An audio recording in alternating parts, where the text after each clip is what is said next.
I'm Shane Quinlan. I'm the VP of Product at Kion. And with me today, I'm super excited to have Andrew Marcantel, Executive Director of Solutions Engineering at Texas A&M and a happy customer.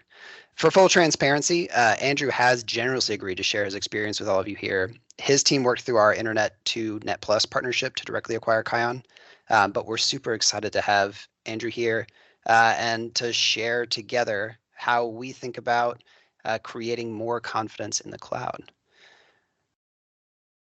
Let me get this up here. So what are we talking about today? Today we're talking about enabling cloud confidence, which sounds lofty, but it's a very real and pressing need. It's not just about having good vibes. It's about having a system that has the ability to maintain itself over time and have folks feel confident in using the cloud to power what they're doing in their higher education institution, in their state and local government. So when we start talking about how to get after that, today we're going to break it up into a couple sections. So we're going to do some intros, some overview. That's where we're at right now. Then we're going to talk a bit about how we build cloud expertise, deliver value, and how that builds towards confidence. Andrew's going to share some of what he's learned working at Texas A&M, building out an automation-first approach. Then we'll break it down a little bit, talk about the principle of guardrails, not gatekeepers, how Kion helps enable that across financial and compliance aspects of cloud operations, and then we're going to open up for a conversation. So I'm very excited about what you all are interested in learning about. I know Kyla gave some of the intro pieces about how you can stay involved through polls and how you can ask questions as well. So again, like I can talk, I know Andrew can talk too. We're interested in having a conversation as well. With that, we've done our intros, so let me jump right into what we see as some of those high-level cloud challenges working in higher ed and state government. So the challenges are multitude, right? Like we tend to sort of wrap it up under the language of it's a cloud thing, but we know that cloud permeates across so much of our business, so much of our organization, so much of what we're trying to achieve, because it's this underlying technology that enables all these new processes. You know, cloud was never about just moving things out of the data center just because. It was about a new way of enabling technology that lets us take advantage of elastic compute and services available through hyperscalers and being able to manage everything through configuration and a lot more. So what are we trying to solve for? We're trying to grow skill sets, and we're trying to do it across cloud service providers. There is not one cloud service provider to rule them all, and that means we need to be able to build skills where we need the technologies that are available from each provider. We also need to be able to set up access to accounts. We need to make sure that we have folks who can get access when they need it, not a month after they join onto the organization, not a month after they get their research grant. As soon as they're ready to hit go, that we can support the needs of that user. We want to make sure it's self-service. We don't want to be, you know, folks behind the curtain pushing tickets along. We want to make sure that we have a model that lets people serve themselves, that provides the automation behind it to make stuff easy to get done. We want to make sure that we're aligning to compliance standards. We have legal and regulatory standards that we have to live up to in almost every business, but in particular in higher ed and state. And we have to make sure that not only are we setting proactive controls, but we're tracking that over time and able to support that audit process, whether that's monthly, quarterly, annually, whatever it is that we're required to report out on. We've got spend thresholds we want to be able to set. We've got data retention and classification risk. There is so much that is hard to do when it comes to managing cloud in higher education, in state government. But the goal is kind of simple, right? Secure, repeatable cloud operations aligned to budget. That's what we're aiming towards. So I'm here with Kion, and I know I kind of went into, I'm the vice president of Kion, and we're here with Kion, but I want to take a step back and just introduce what Kion is. So Kion is a multi-cloud governance software that helps bring together visibility, guidance, automation, controls to help you take advantage of everything that's out there from the major cloud service providers, Azure, Google Cloud, and AWS, and stitch it together into a cohesive way of managing cloud operations across compliance, financials, and orchestration. There's a couple things that make Kion unique. The first is that we are more than just a report and remediate tool.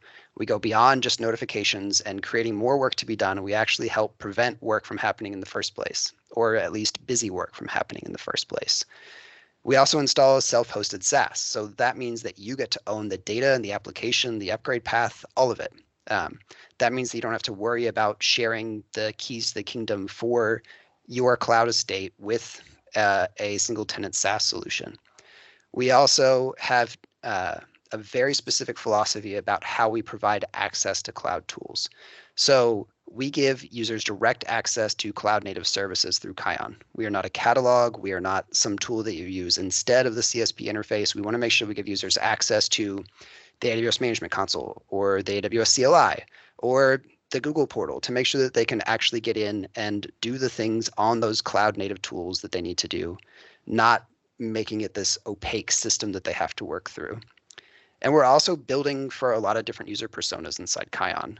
We have very technical users who interact with Kion essentially as an automation platform, mostly at the command line, using things like our Terraform provider to automate everything that they want to do so that it fires off at the push of a button, integrates with CI/CD pipelines, integrates with your ITSM, all of that. We also have folks that need to send a report to their boss once a month. And we have everything in between. And so Kion is unique too in that we help speak to all sides of that spectrum of need when it comes to building out cloud operations. And with that, we will start with our first poll. So for folks doing CPE and for other folks who would like to stay engaged, what barriers to cloud adoption are faced by your organization?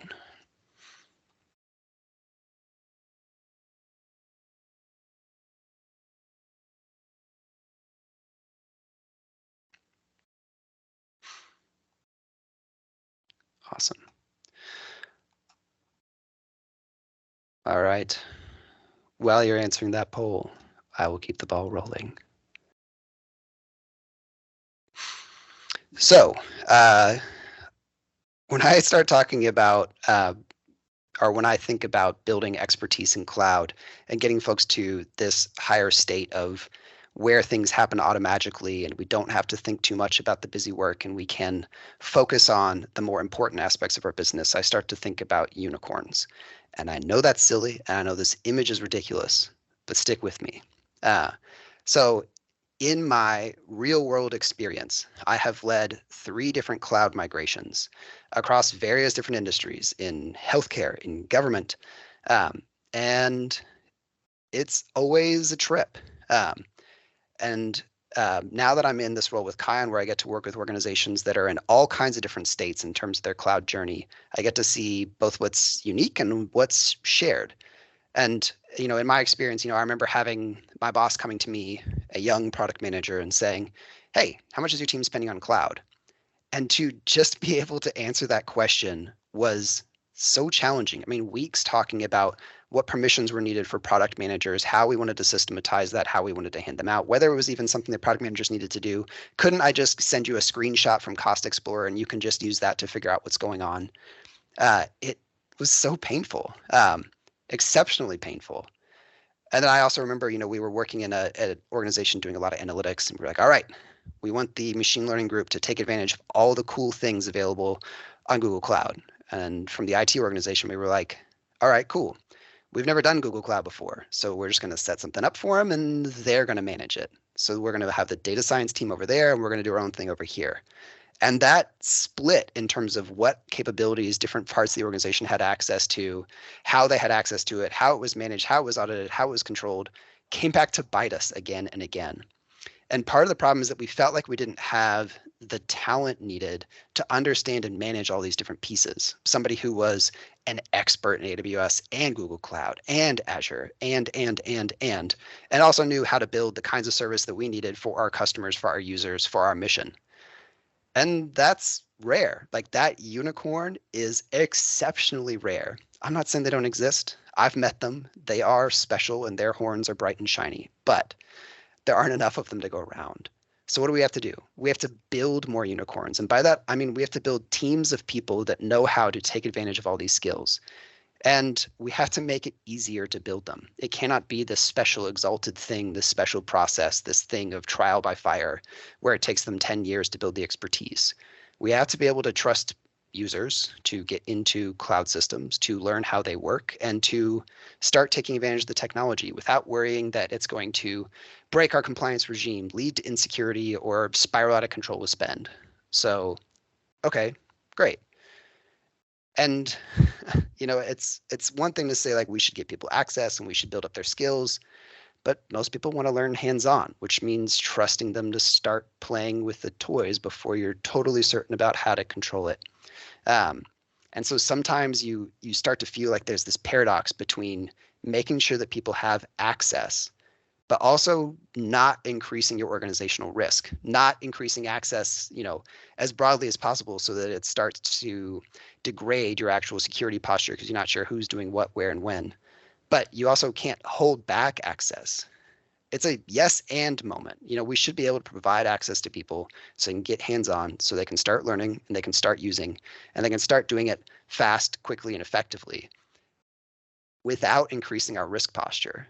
And I think that like starting to see it less as a paradox and more about how to build securely and provide access securely gets you to this place where you realize it's not a paradox. It's yes and. So this brings us to our second poll. So again, for folks doing a CPE or for folks who want to continue to tag along, this is our next poll question. What is your biggest challenge facing cloud services staffing?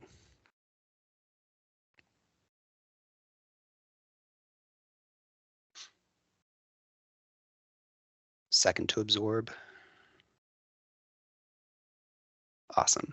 Shane continues. So when we talk about this, being able to provide access, making sure that it's done secure, we start talking about guardrails. And it's very important to distinguish between guardrails and gatekeepers. Gatekeepers say no. Gatekeepers say you can't do this, you can't do that, you can't have access to that, you must go through me. Guardrails say have fun, but you can't go outside the boundaries of the guardrails. And having that perspective changes the way that you can think about providing access to people and letting them run wild without actually running wild. So this ability to get to a governed by default posture really relies on automation. You have to put automation first and central to the way that you think about providing cloud as a service to your folks in your organization who can use it to provide services to your customers, your constituents, your students, your researchers, and make sure that every new account, every role, every user, every resource just adds value, not risk. Value, which is the true point of the cloud, to empower that agility to do more faster. And if you can't break anything, you can actually start to learn without the risk of super failure. No existential threat. No, we're going to run out of funding in a weekend. No, we're going to breach our compliance program. Just access and learning and value creation without that. And as a cloud operations team, that allows you to shift from playing whack-a-mole with problems to teaching best practices, to building a cloud strategy towards focusing on these higher order problems. And that's super exciting. So to talk more about an automation first approach to cloud operations, I'll pass the mic to my good friend, Andrew Marcantel. Andrew, over to you. Thank you, Shane. I have had the opportunity to be working with Kion or CloudTamer originally when we first started this journey about 2 years ago, somewhere around there.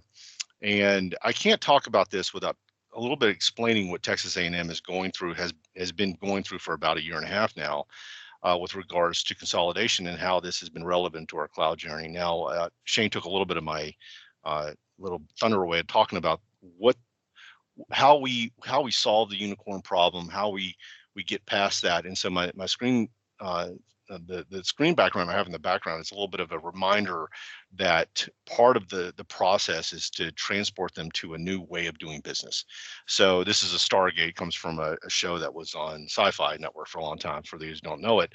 But the idea is a wormhole that takes you to a different part of the universe. And so I like to think of that our journey at Texas A&M into being this large monolithic idea of what could be was really a journey into something new and, well, not experienced before. So we were just exploring new worlds together. So Texas A&M is the largest single single located institution in the country. We're now at 78,000 students, and we're kind of famous for our Corps of Cadets, one of 6 that are like it in the country.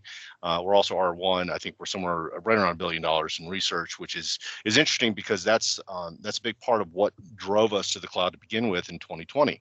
So I was hired to kind of put some framework, some structural framework behind our cloud journey that was starting around that time right before COVID.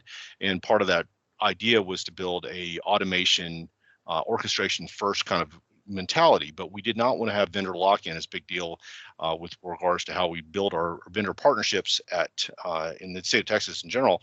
And so we chose a multi-cloud strategy because it allowed us to be, well, let's just say, flexible with regards to our delivery of the technology from an on-prem to a cloud-based perspective. So we wanted to have the ability to choose, either Azure, AWS, or Google, and not differentiate between the services that we provide and provide the same kind or even better service that we're providing on-prem. And our on-prem environment was run by a hypervisor VMware environment with some Hyper-V from Microsoft sprinkled in, but was mainly done on-prem with a new data center. But we still found that it was not flexible enough to where we were headed from a framework perspective. Now, we've done a lot of work to build those frameworks in the cloud and apply them on-prem, but fundamentally, we still are transporting them into a Moon model of business. So A&M was, and this is how I describe it before we move on to the next slide, A&M was really 33 different businesses that kind of acted a lot like a small business consortium. And so the joke I was kind of making to another partner the other day was, it's like we had a big conference with a bunch of small businesses, put them into a conference room, and then closed the doors, and then told the consultant, tell them they're all going to work for us. So that's kind of how all they reacted, right? So how do you get 33 different businesses with their all expectations, their own compute management, their own way of doing businesses? Some use Ansible, some use Salt, some use PowerShell, maybe the old standby scripts that they had been using for years.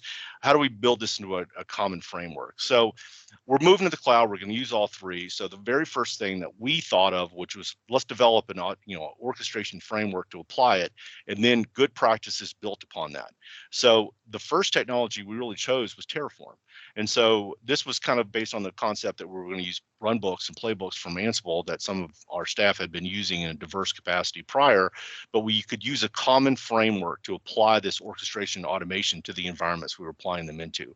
So Terraform was our first major decision, but then it very quickly realized that we're running a business almost like an MSP. So we need to, as soon as we chose the framework to apply these technologies into the native environments from our own orchestration models, and at the end of this, I might be able to show a little bit of how we do this, but then we chose our financial management model. So I'm telling this story because I want you to understand how Kion provides value from the decision points that we arrived at to saying there's a single platform that we can do these things that we built autonomously ourselves as we move to our cloud journey. So finance was the next big part of it, and so I have to deal with the cloud or a chargeback model in the state of Texas. Is not just A&M; it's everywhere. So at least in the state. So we're focusing on being able to collect accurate information on their compute and usage, their utility usage, and being able to charge it back at no residual overhead. But I have to be precisely accurate to how we do that. So there's ways you can pull it out from the native environment through their APIs, their native APIs. And so we purchased another product at the time that could provide us that accounting and reporting for chargeback purposes. So we built that framework. We chose Terraform. We chose our cloud financial management model. And then we started to apply this into a mechanism that allow people to go to a front door portal. We use ServiceNow as our ITSM tool. And so we built a form that allows us to collect certain information, financial information, their security posture, their data classification. So are they fairly low risk or fairly high risk on the data classification? And then to a certain degree, the structure of the business they want to apply, and then they would create either an account in AWS, a subscription in Azure, or a project in Google. So we built this automation ourselves within a combination of ServiceNow and in a little bit of GitHub and Terraform GitHub Actions to execute those account creations locally. Then we would apply certain controls upon those within the native environment. So as you're starting to hear this story, we're doing this times 3. the scale of complexity is growing. And so I have a whole spiel that says you can be complex and you be complicated when you combine them. So complex is number of parts in the system. Complicated is the interdependency of those parts. You put them together and it becomes fragile. So I started understanding that we were building an increasingly fragile system, that it has a bunch of automation kind of orchestration built in at little parts along the way, right? But it's like I had to go to one place, to go to another place, to go to another place, to see all of those increasingly complex orchestration models see itself to fruition to the point where we could execute it in the environment. And then we started looking at other cloud management platform tools, and these are the things that I needed. I needed a single portal that could do orchestration, could do compliance, and do financial management. And that's exactly what Kion provided. And we had looked at them originally, way back when it was CloudTamer, on the financial management part, and the financial management was somewhat there, not quite what we were expecting. But I saw this security posture management. There's CPSM tools, I think, security posture management tools, and I was like, I need to pay attention to that because I'm going to be coming back to this in a year. And sure enough, about a year later, I was shopping for a security posture management tool, and I reminded myself that CloudTamer did that. That was about the time they did the rebrand, and I was like, this is one environment that will do all of the things we're trying to do from a financial, a posture and security management standpoint, from a business governance standpoint. And I'll talk. I'll end with a little bit of a business structure. The last kicker is that we were trying to use, at least in AWS, we were trying to use Control Tower to manage some of our business structure. With regards to different security controls in one business structure versus the other. And it turned out that the guardrails within the native Control Tower in AWS were not as flexible as we needed them to be. And Kion abstracted that to allow us to provide different policies that were built on the same structure on all three together into one. So again, we have now an ability to apply business level compliance controls in a multi-cloud capacity in a way that is abstracted and not vendor driven. And that's kind of what led us to the Kion solution being together. Now, again, this was done as a part of a larger Internet 2 consortium. Internet 2 does a lot of things, but they're kind of friendly to higher ed because we all tend to get together and build networks together with Internet 2. But this was done as kind of an initiative to say, hey, if a couple of these institutions, Penn State was another one, that were looking at this to solve multiple problems with regards to how do we approach the cloud in a uniform framework driven model, Kion is a portal to doing that. And that's kind of why I make the joke about Stargate, which is this becomes the portal to your ability to get into the cloud in an orchestrated way that's repeatable and provides better default value. I have a different one. We built a curated images for our server team, and it's all about creating better defaults, right? So the value in this platform is that the technicians managing the environments, customers want the same experience, whether or not we're managing it or not, but better defaults get us to that delivery of execution faster, more reliably, and more resiliently, right? So this is the kind of thing you're doing. So the unicorn, the Stargate takes you to the unicorn, or maybe the unicorn turns the Stargate on, but that's the point. I mean, that we're trying to get to better defaults. And how do we do this? We do this through orchestration. And the more uniform framework you apply to that orchestrated model, right, through the technologies I've kind of described, which was Terraform and some of the CPS security posture management approaches, that you can take away some of the native tools that you're dependent upon within the environment. Again, Control Tower being an example of one of those, and using those native security control policies, PMs. I can never get the acronyms right, but the security control policies are now abstracted to Kion, and they'll work that for you. Oh, but by the way, you can use those same policies for similar policies for other environments. So this was all predicated on the fact that we're consolidating 33 different units. We want to have one cloud, common cloud experience. We wanted to use the same baselines and security postures, the same financial management, the same account creation process among the multi-clouds, and do them in a one capacity model that allows change to be, let's just say, not replicated, but managed in one context. And Kion allows us to do that. So I think I've kind of talked about a lot of the whys and how we, as an environment at Texas A&M arrived at Kion, what value it's creating, and where we have to go, at least from a framework standpoint, where we hope to go to the future. Now, are we all there? No, this is a multi-year, multi-collaborative environment that we have to work with our customers slowly but surely. You know, when you throw down the CIS framework on some of these environments, you're like, well, why do I need to turn off the default VPC because I need to get to S3 and open up that website? Well, no, that default VPC is probably not your best path, especially if that VPC is pointing back to campus. So we need to do this in a better way. We need to have better defaults. We're going to make this secure for you, and you're going to meet your customers where you need. So that's a little bit of the A&M journey. I've probably gone over my time, but I wanted to kind of explain that a little bit as we go into the next part. Thank you, Shane. Absolutely. Thanks, Andrew. Now I can't unpicture Jack O'Neill in an inflatable unicorn suit walking through the Stargate. So I think he would carry that pretty well. I think so too.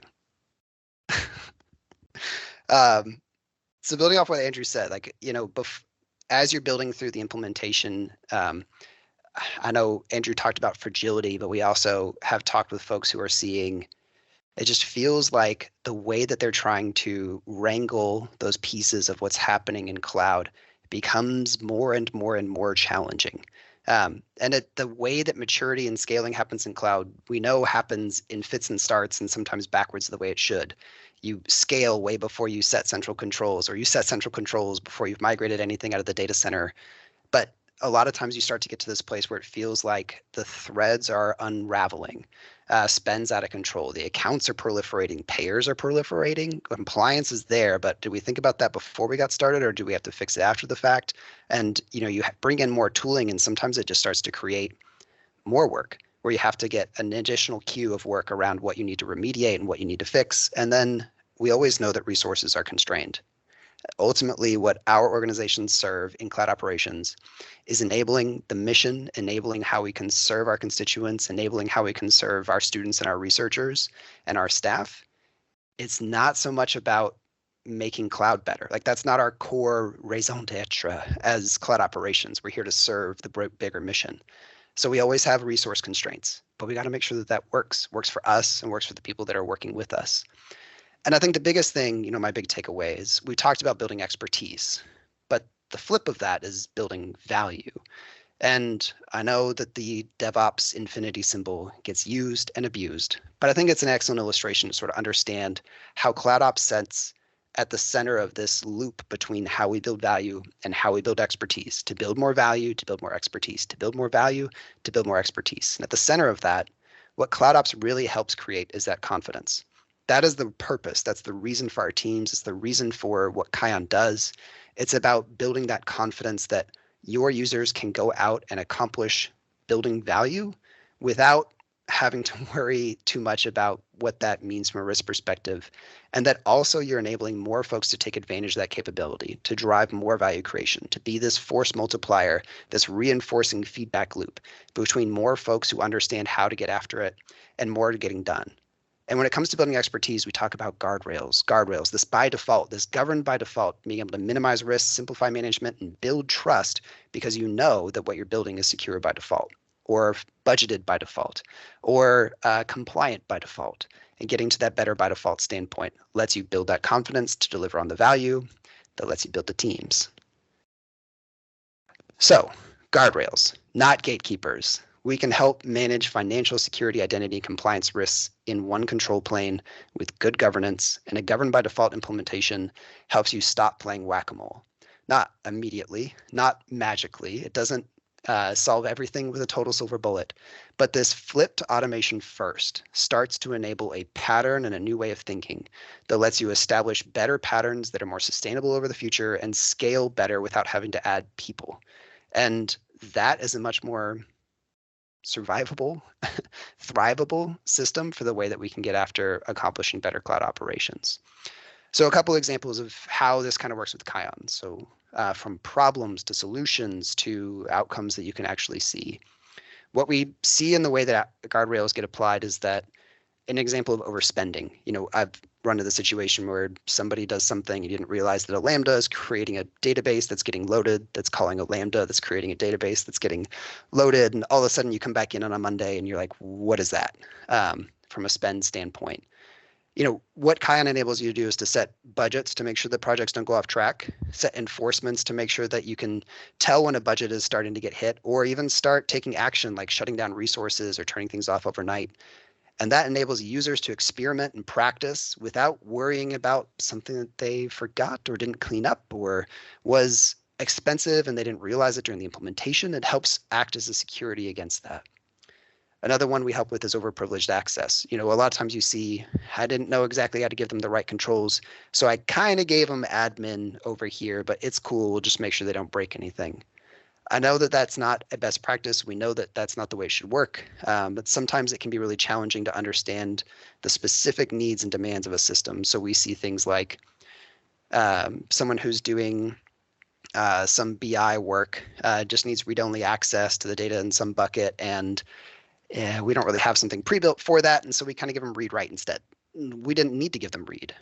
So this whole idea of how do you set up least privilege by default. In Kion, we have a couple systems to help support that. We provide single sign-on for all the major cloud providers, so you can federate into the native consoles, and we can tie that back to your IDMS. So if you want to use Okta or OneLogin or tie it all the way back to your AD or LDAP, you can make sure that that's what's driving what users get access to. So you're managing it from a central system instead of all over the place. And then we can help set the policies and controls around that to make sure the users have exactly what access they need, when they need it, to what they need, and no more.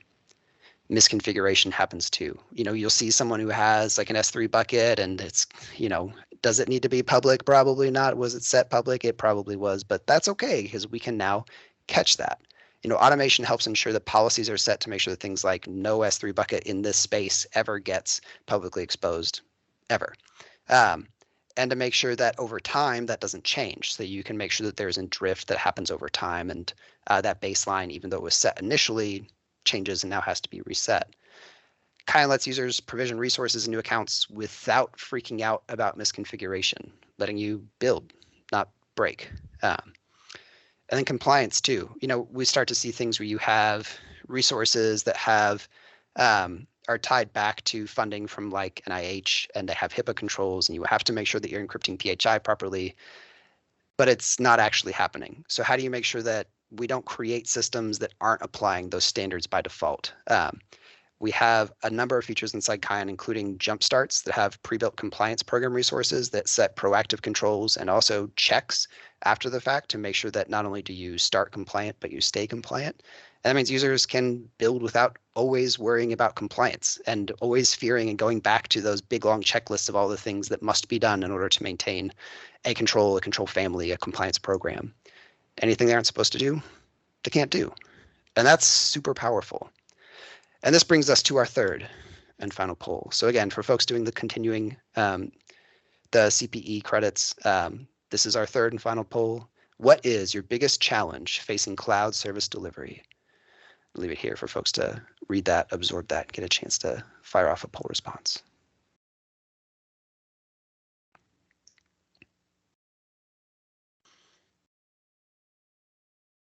Cool. All right. So we talked about a lot. There's a lot more to unpack too. When I start thinking about best practices, we talked a lot about guardrails, but it's bigger than that too. When I talk about my best practices, I talk about 4 things. The first is putting people first.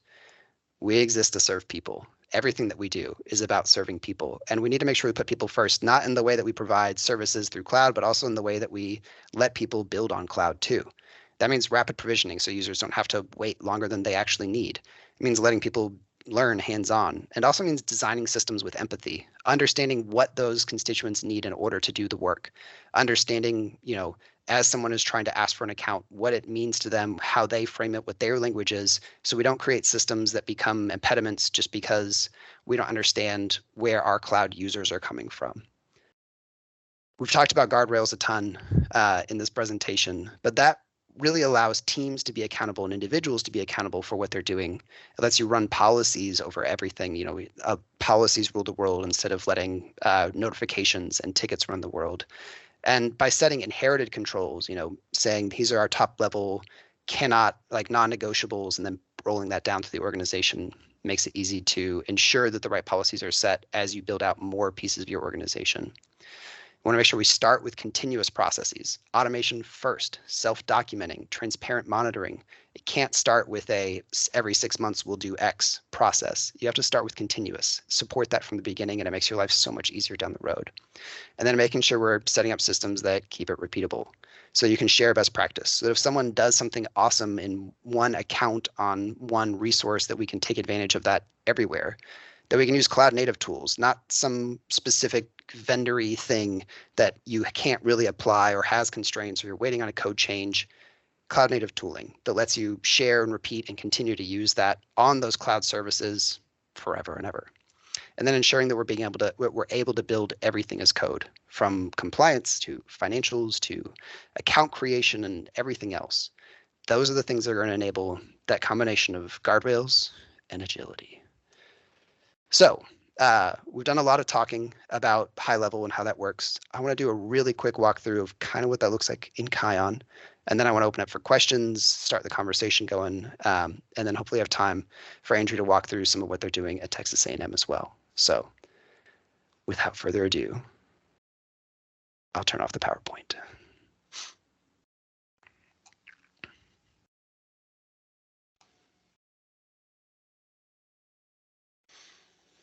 Voila. All right, this is a live demo. This is a real environment. This is Kion actually managing cloud resources. So this is the typical product manager teeing up a live demo spiel. But without further ado, welcome to Kion. I know login screens aren't super exciting, but what I will call out is that being able to set up SSO for the authentication piece of this is huge. So you don't have to set up a whole new thing. You can tie everything you do in cloud to the systems that you already have managing access to everything else, which is super powerful. When you jump into Kion for the first time, it's going to bring you to your dashboard, and that's your high-level things that you want to see. So we're going to look at spend. We're going to see where things are going with compliance. We've got some notifications going on that we might need to address. We also have some quick cloud access. So if I am logging into Kion and I just want to jump into my account and I want to get to work, I can just click and do that. So for a lot of our users, Kion really is just that front door to the cloud. It gives you that context you need, but it lets you jump right into getting the work done.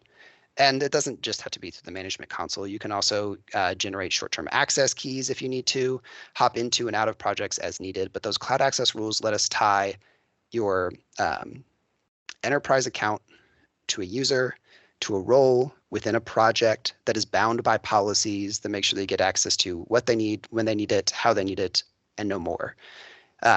And if you have existing roles, it would make it really easy for you to import that and use those as well. So it's not just something where you have to use Kion created roles or anything like that.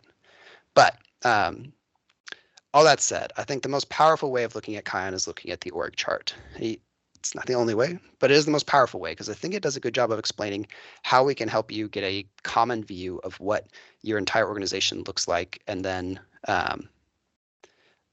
pop from there. So we're going to start here on policy. You'll see policy, spend, and compliance. And I start with policy because it starts to show you the power of that automation first approach. Here you'll see our cloud rules, and cloud rules are policy definitions that you can set in Kion that actually drive cloud native specific tooling behind the scenes. So whether it's ARM templates in Azure, Google IAM policies, or CFTs and SCPs on the AWS side, those cloud rules are how we define the specific controls around each of these spaces and apply them automatically as we set up and build across the organization. You'll see here all of my accounts across AWS, Azure, and Google managed in one place. And across each of these organizational units, you can start to see how I'm applying cloud rules and how that rolls out through the company. So here I've got my non-negotiables. We're going to use this golden AMI. We're going to not let users use non-US regions on AWS. And here's my company A security baseline. These are my non-negotiables. And from there, we can start to tailor what gets inherited, which are my non-negotiables, and then what we can set locally at each of these different levels. So as we get into R&D, we're going to add compliance. So this is CMMC2, but it could be HIPAA, it could be NIST, it could be whatever control standard you want to be working towards. We have a bunch of out-of-the-box compliance jumpstarts that help you create some of the initial resources, tune them to your organization, and then get running with some of the compliance program and also the supporting documentation to help you maintain what you need from an evidentiary and auditing support standpoint, which is huge. Even some example responses about how you can send that back to your auditors, which as someone who has managed many compliance programs, having somebody hand that to me is such a lifesaver. But you'll see as we go through the organization, we're adding more layers. So on a government project, we're going to add FedRAMP controls.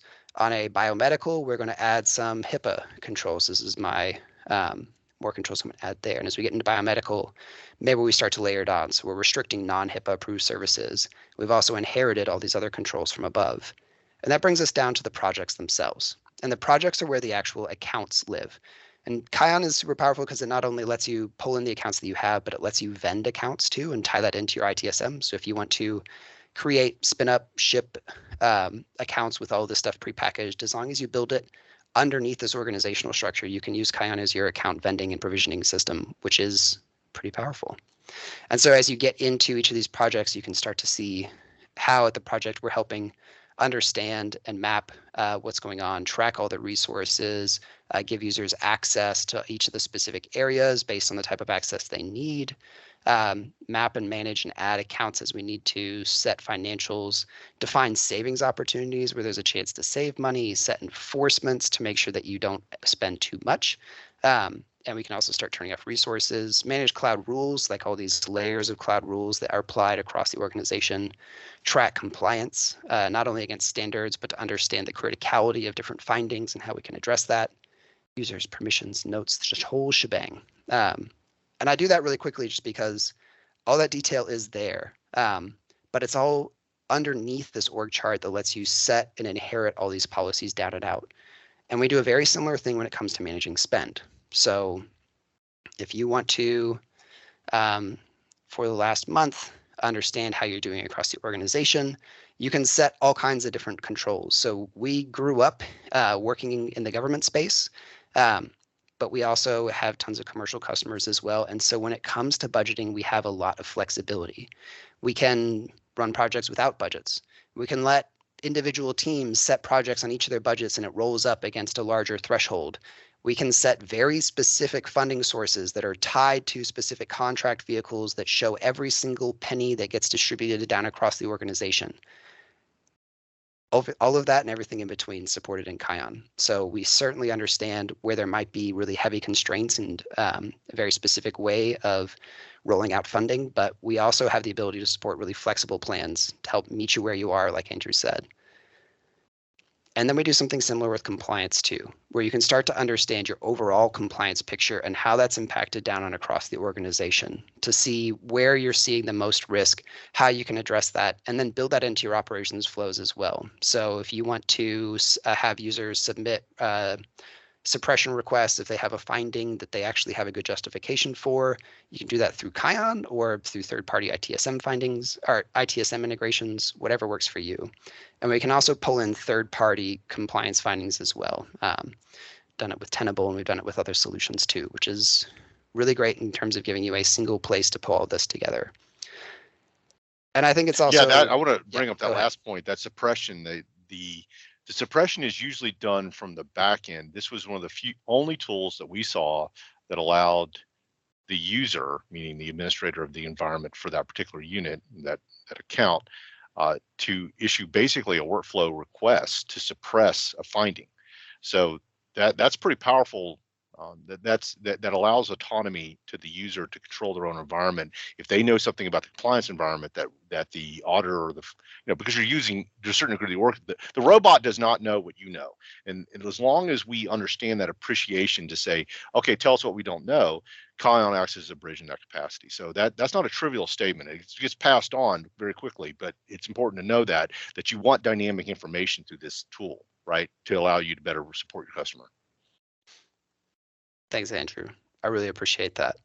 It's nice to see the love felt as someone who worked on that feature. So, yeah, Yeah, I mean, there's a ton to unpack inside Kion.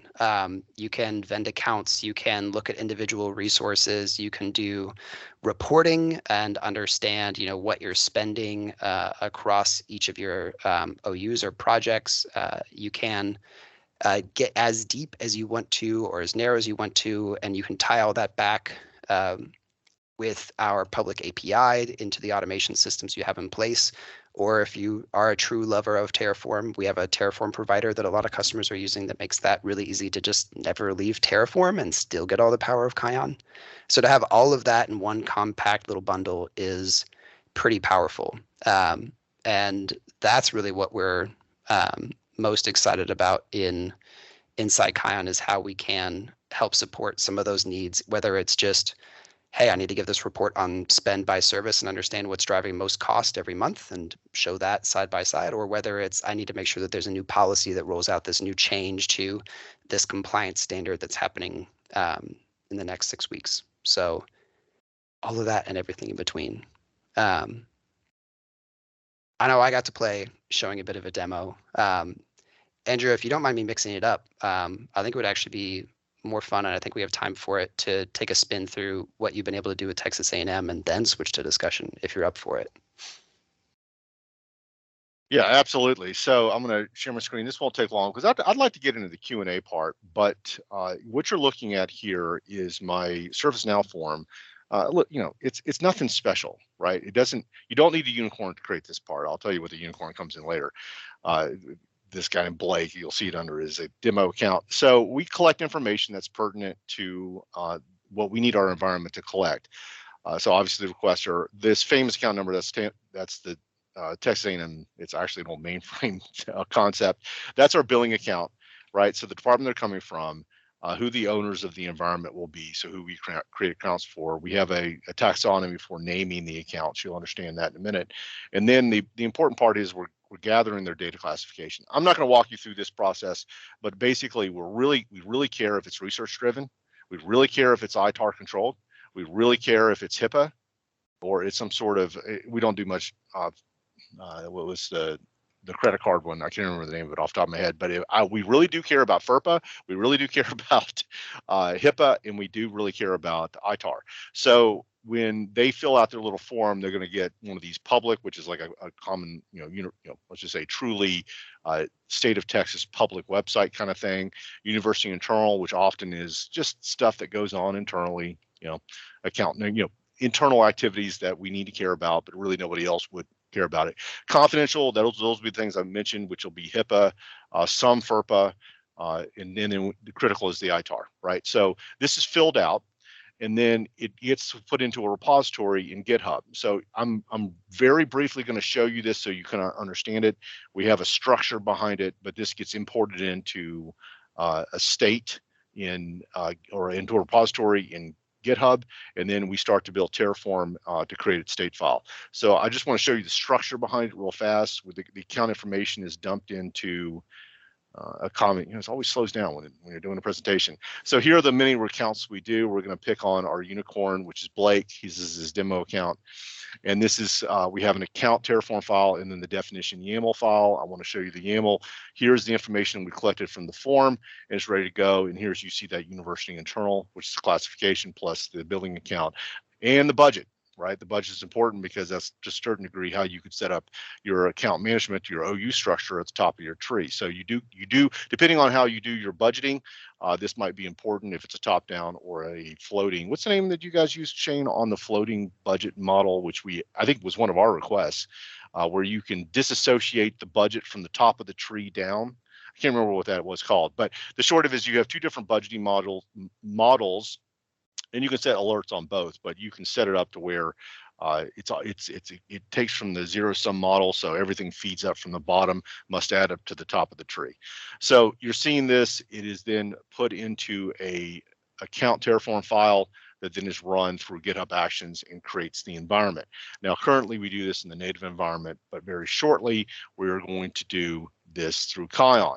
So again, I'm not trying to scare you. You might have one as good to play off the uniform theme that Shane is kind of articulated. You might have one unicorn that can do this, right? So the good news is that you only need to do this one time. This structure, this framework, that you see how we have this workflow of how the data in the orchestration is built out in our environment. We're moving this from because we have three different types of orchestrated models. We're using Kion to condense it into one, and this is the model that's being built out. So let me stop presenting this one and give you one last one and see if I can bring it up here. So no, that's not the right one. That's my thread. So okay, so here we have our cloud management, and I want to show you this a little bit. Is that we use a common framework called CIS, common. What does it stand for? I can't understand what the I stands for, but trust me, if you Google CIS, it's a common security framework that we're using and importing into Kion, and that gives us some of what Shane already showed, right?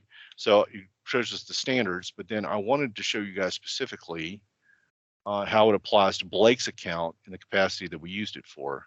But again, as it always does this when you want to do it. Okay, so let me go here. No, I thought it was in here that I could show the projects that was being impacted upon. So let's go find Blake. And maybe I needed the accounts actually. So I did do this. Oh yeah, there it is. Okay, because I did run this through right before.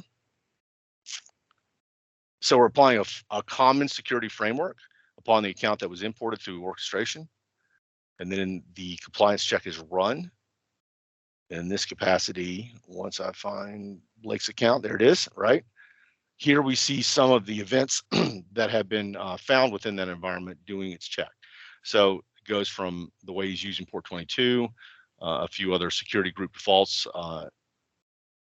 We're using default groups right now. We're trying to remove those as a part of our initial setup, but in the capacities that we're trying to get away from using default VPCs and default security groups, we need to remove those. CIS finds that and said, probably not a good idea to always use defaults. So these are the kind of things that it can find. I'm just trying to show you a little bit of the power between starting from a web form that it doesn't have to be ServiceNow. It could be Team Dynamics. It could be any number of ITSM tools that will take the data, put it into an orchestrator. It doesn't have to be GitHub. It could be GitLab. It could be Azure DevOps. It could be a number of different entities that do this kind of work. Orchestrate that in a capacity that could be used through the public APIs to be sent to Kion to create the counts and create the compliance framework necessary to do and run scans and checks on. So that's a real quick and dirty example of kind of how we do things at A&M. And we're also improving it. I wouldn't say that, yeah, security for internet. Well, of course it's internet, right? Of course it's the internet. So that's kind of the idea, but it can be done different ways. Don't imply that one way is the only way, and that the way that you see it done in some other GitHub repo or some other vendor that does it, it's not the only way. We started off doing all of this orchestration to the native environment. We're going to start using Kion to be our bridge. But again, it's a cafeteria. It is not a fixed menu, right? So you choose your own adventure. Thanks, Shane. Absolutely. Thanks, Andrew. All right. At this point, we'd like to actually open it up for a bit more of a Q&A. I've got a question for Andrew to get the ball rolling, but I would love to hear your all's questions to see what we can answer for you, and figure out what we can do there. This is unfortunate, but Kyler or Andrew, I will need some help because apparently I can't access the Q&A module. But if y'all can help me out by calling out questions that come up through there, I'd appreciate it. I just can't see and facilitate. But my question to get started, Andrew, when it came to transitioning from the course that you had to figuring out what to do with Kion, I know you talked a little bit through your thinking there, was the value more in repeatable automation, account setup, or tracking and monitoring cloud spend? How did you balance sort of what your strategic needs were when you got started with that? Well, it all comes to you at once. You got to solve the whiteboard of building this seems like it's a spaghetti chart, right? Then you would start circling what's the, if you follow the OKR process, objectives, key results, you eventually get to what's really important, and then what's the one that's most important. And I would say overall, repetitively by our constituents, financial management was the number one issue, right? Flexibility, quick and reliable deployment was all part of it. But the advantage that we had is we had 33 different departments with their version of their unicorn. So their attitude was, okay, it'd be great if they all did the same thing. But ultimately, we all have different environments we're operating in. The College of Engineering has a completely different budgetary model than the College of Architecture and then the College of Liberal Arts, right? So you can imagine that we have a very large engineering school that's very well funded from grant perspectives. But even then, the engineering sounds like they got plenty of money, but then you find out that there are incredible strings attached to that money, and they're very diligent. I mean, extremely diligent about how that grant money is used. So we realized we needed to build whatever we did based upon a high degree. I think my partner working through this says the principle of extreme visibility, I think is what he called it. And we approached it from that perspective. We shopped out RFP style a number of vendors to do that transparency of the billing cycle. And it had to be multi-cloud. At the time we were doing it in 2020, there weren't a whole lot of vendors out there doing Google for billing transparency. And as a matter of fact, I do remember Cloud Chamber at the time not having visibility into Google at that moment. They do now, which is why we're having this conversation even today. So having that multi-cloud capacity, orchestration was not the driver. As a matter of fact, I went into this, and my first real big presentation to leadership at the university was, we are not going to say we are cloud first. That is not an accurate approach to what we want. We want to have better defaults through orchestration and automation. If the cloud allows us to get there, we will do that, but not at a price point that does not allow us to make decisions for a better future. Right. So I refused to allow us to get into vendor lock-in. And so that led into more of the default framework orchestration that we have today. So Shane, does that answer your question? Absolutely. I know we're running up on time here, but one question that I'm seeing, we talked a little bit about what you're doing now. What is Texas A&M working on next? What's the future look like? Well, from regards to Kion, we're still establishing. We've gotten the control frameworks for security posture management in. I have asked. I've got a number of meetings queued up to talk about reporting and financial visibility. The tool we use now is a little bit more robust than what Kion has. I told the Kion folks I would say this thing. The great thing, and I want to make this a point, because yes, I do not believe that the reporting is quite up to industry standards for financial visibility at the level we need it. Now, I would think that the financial reports that are being provided by Kion right now for most Fortune 500 companies is probably fine. However, because we have to deal with strides in NIH, all the different reporting factors, we have to have reporting that is not normal, not what I would call not standard normal for most industry. And so therefore they're starting to build a reporting engine that allowed us to have a little bit more variability control. So the good news, and this is why I want to bring it up, Kion is a partner. They're not just a vendor. So I have been working with their reporting team at great length to show them a little bit of how we build our reports and why we have them the way we have them.